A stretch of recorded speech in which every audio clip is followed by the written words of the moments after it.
Good day, everyone, especially to Dr. Naren. Today, our Group 10, is going to present on doing business in Argentina from a cultural standpoint.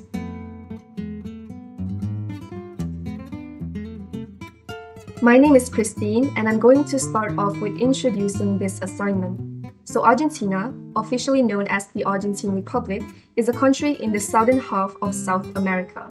The official language is Spanish, and the majority of people speak Spanish as their main language. The capital of Argentina is Buenos Aires. It's the largest city in the country, and it serves as the political, economical, and cultural center. The currency used is the Argentine pesos, and the total population is around 46.43 million people, where most of the people is of European descent. There are 4 seasons in the country, which are summer, autumn, winter, and spring. The country has a mixed economy that incorporates both market-based systems and government interventions, and it is often known as a developing or emerging country.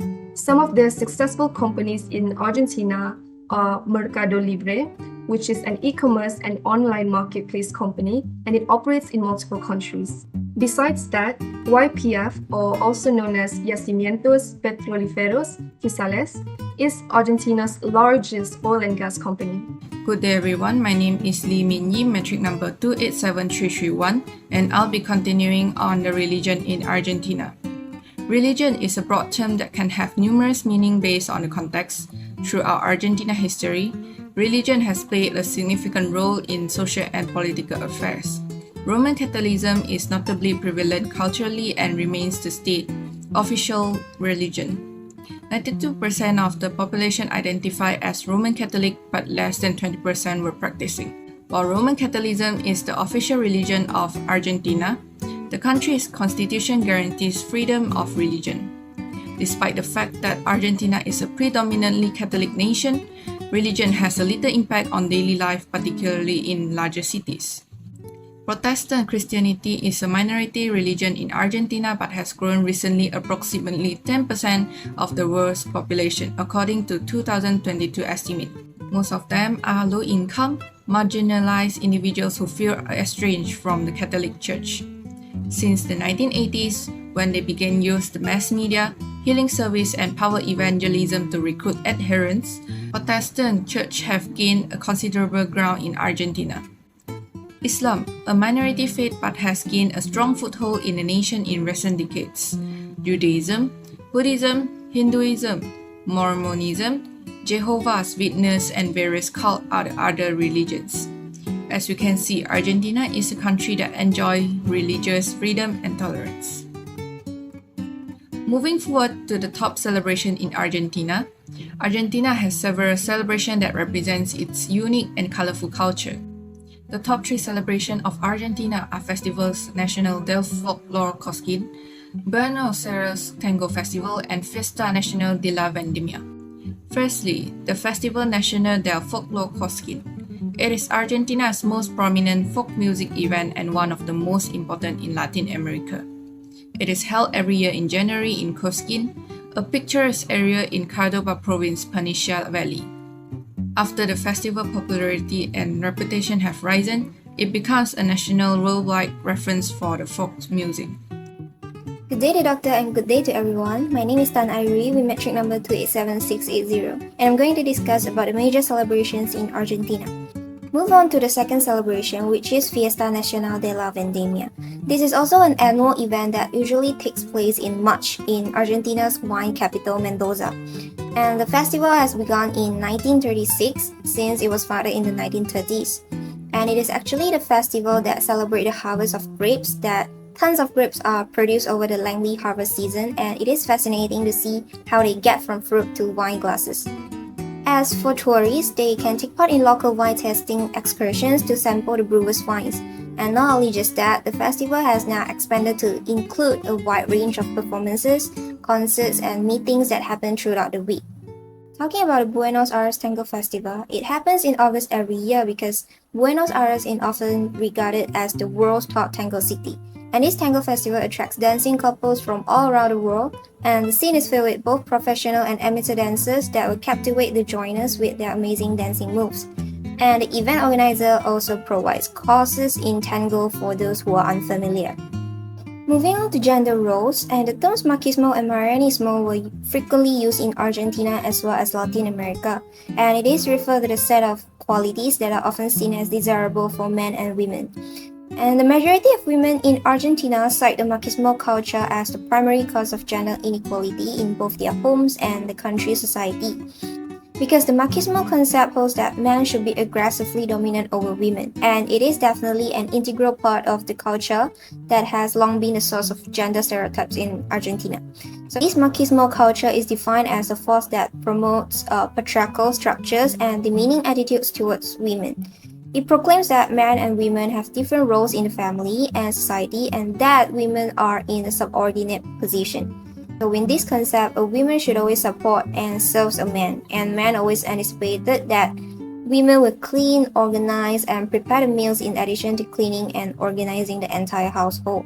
So most of the time, men have greater privileges and are often excused from more responsibility in the family. It can be seen at workplace perspective. Women are often employed as babysitters, maids, and childcare providers, and it further the gender prejudice against women in the workplace. So in simple saying, women are to care for the children and the home, and men are to keep the family secure and give them with income that they have earned as the primary earner. So to tackle this issue, Argentina has been in the forefront of global effect to include women in politics and was the first nation to pass a quota law in 1991. So Argentina has introducing legislative measures and regulatory frameworks in an effort to build a parity democracy with the action named Strengthening Parity Democracy and Political Representation of Women in Argentina from the executive and legislative powers. So they was the foundation for initiatives supported by the Eurosocial Plus Gender Equality Policies area in 2021. As of February 2021, women have 42.4% of the seats in parliament in Argentina. And to attain gender equality, more effort has to be done in Argentina. Good afternoon, doctor. My name is Muhammad Fadil Mufti Auluddin. My metric number is 283575. Today, I would like to explain about meetings and greetings in Argentina. In Argentina, greetings between friends, family, and colleagues, typically involving a handshake, a hug, or a kiss in the cheek. It is very common to use a formal greeting such as mucho gusto and followed by a handshake when a meeting person for the first time. Mentioning someone with their title and last name such as senor or senora is a sign of respect in a formal settings. The next one is communication style. In Argentina, communication is usually using a lot of expressive hand gesture and face expressions. Argentinians have a preference for using a descriptive language, metaphors, and humor to deliver their thoughts and emotions. Argentinians' communication style tends to be direct and passionate. The next one is personal space. In Argentinian culture, personal space tends to be relatively close to compared to some other countries. Argentinians generally stand or sit closer to others during conversations or social interaction compared to cultures that emphasize greater personal space. Next, I'll present about gift-giving culture in Argentina. Similar to other countries, Argentina also really loves gift-giving as a sign to show their love, considerations, and to strengthen the bond between each other. Gift-giving in Argentina is different in every occasions. Also, the choices of the gift differ according to the types of the occasions and the importance of it. So in this slide, I will present about types of the occasions and the choices of gift. And also, I will present about the taboo in gift giving in Argentina. So for the first occasion, which is visiting a house. So normally, Argentinians will bring flowers, candies, pastries, and liquor when visiting other Argentinians' houses. However, it needs to be avoided to bring imported liquor, as it may seem as offensive because Argentinians really treasure their own liquor and their own wine. Next, for the wedding. For the wedding occasions, Argentinians will give house appliance for the newlyweds. However, in modern ways, they're also giving cash. Next, for the baptisms and christening. So, for the choices of the gift is money, jewelry, and memorabilia. For the business gift, the choices of the gift should not be lavish because it can be considered as a bribe. And one more fun fact about giving a gift in business occasion is female worker did not give other gifts or did not give gifts to the male workers as it will be seen as flirting. I will moving on to the taboo in gift giving in Argentina. There is two taboo in gift giving in Argentinian culture. So the first one is giving knives. Giving knives is a symbol to sever a relationship. And the next taboo is black and purple gift wrap. So if you have no intentions in doing so, you need to avoid this taboo. Dining etiquette in Argentina reflects the country's warm and welcoming nature. When invited to an Argentine home for a meal, it is customary to arrive a few minutes late as punctuality is not considered crucial. Additionally, it is common to greet each person individually with a handshake or a kiss on the cheek.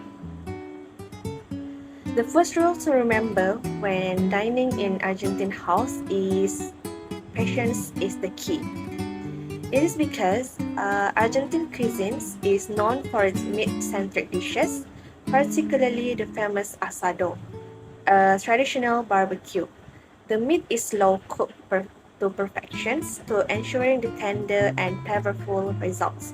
So that is why when you are visiting the Argentine house, you need to be patient as the food is take a very long time to be cooked.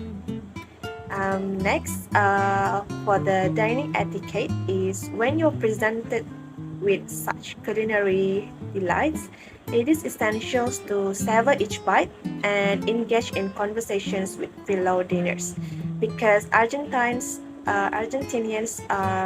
really appreciate a conversations rather than just eating in a party or in a dinner time. Next, for table manners are highly valued in Argentina.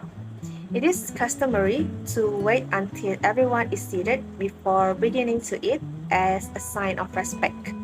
Additionally, keeping your hand on the table rather on your lap is considered appropriate. Next, the concept of cutlery language is essential to grasp when dining in Argentina. The knife is held in the right hand while the fork remains in the left throughout the meal. In Argentina, the importance of food goes beyond mere sustenance. It is a means of celebrating family, life, and friendship. Traditional Argentine cuisines boast a wide array of flavors and dishes. There is a lot of traditional food and a must-try food in Argentina. The first one is a steak with chimichurri sauces, which is a vibrant blend of herbs, garlic, and vinegar.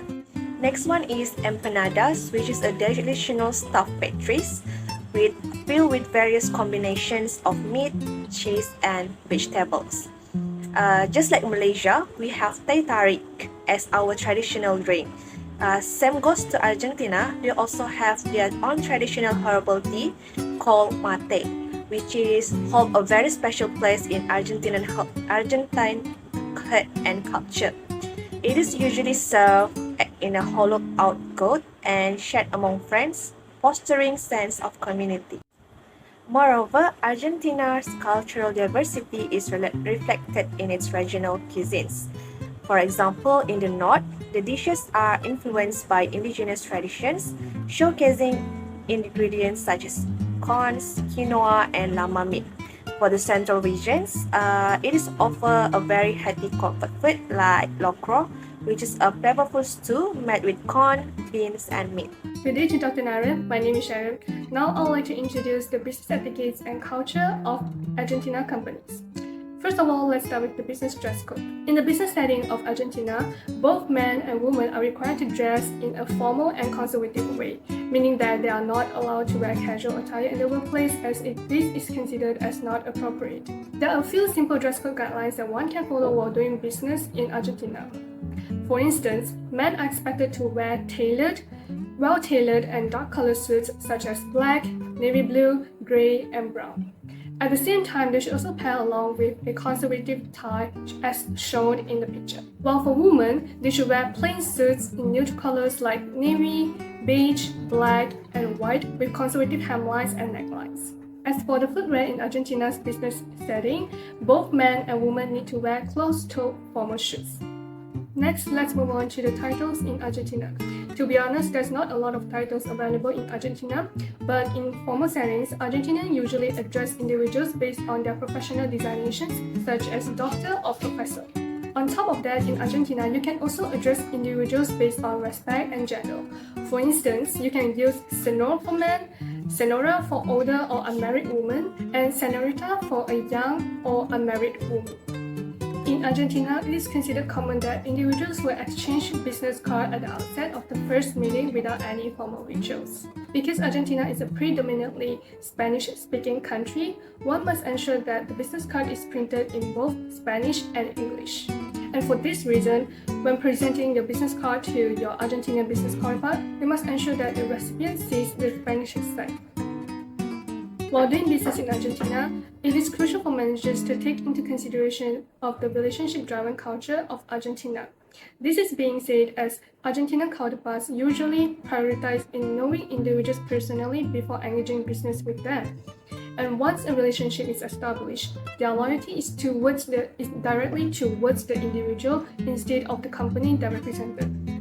And for this reason, managers are advised of not changing their negotiation team if possible. In the meantime, managers should also expect frequent name dropping as nepotism is considered common in Argentina and not considered negatively as it is in other countries. Speaking of the management style, most of the companies in Argentina usually adopt the hierarchical structure, which means that the top management of the company holds the authority and decision-making power. As a result, the business movement of Argentinian companies tends to be slow as it will require several layers of approval before the final decision can be made. Because hierarchy plays an important role in Argentinian companies, managers are required to display their authority and make decisions based on their rank and position. However, as mindset is evolving, Argentinian managers these days are expected to encourage participation and explicitly convey that everyone's opinions matter regardless of their position. So that's all from me, and now I'll pass to the next presenter. Thank you. Finally, let's conclude this assignment. So throughout the conduction of in-depth analysis, we learned about the importance of relationships. We came to a conclusion that establishing personal connections and developing trust is crucial. Besides, Argentina culture is known for its flexibility and adaptability. We realized that things may not always go according to plan and delays can happen. So we discovered that being patient and flexible in dealing with such situations help build stronger relationships. Next, Argentines tend to prioritize long-term relationships over short-term gains. Investing time and effort into building strong partnerships are key virtues. Subsequently, punctuality and time management have a great impact on business conduct. You know how it is very common for meetings to start a few minutes late due to the relaxed approach to time. However, we now know that it is important to be respectful of others' time. Last of all, formality. By using appropriate titles and formal language in meetings, we are able to demonstrate respect for cultural norms, which can contribute to building credibility. And that is all from us. Thank you very much for listening.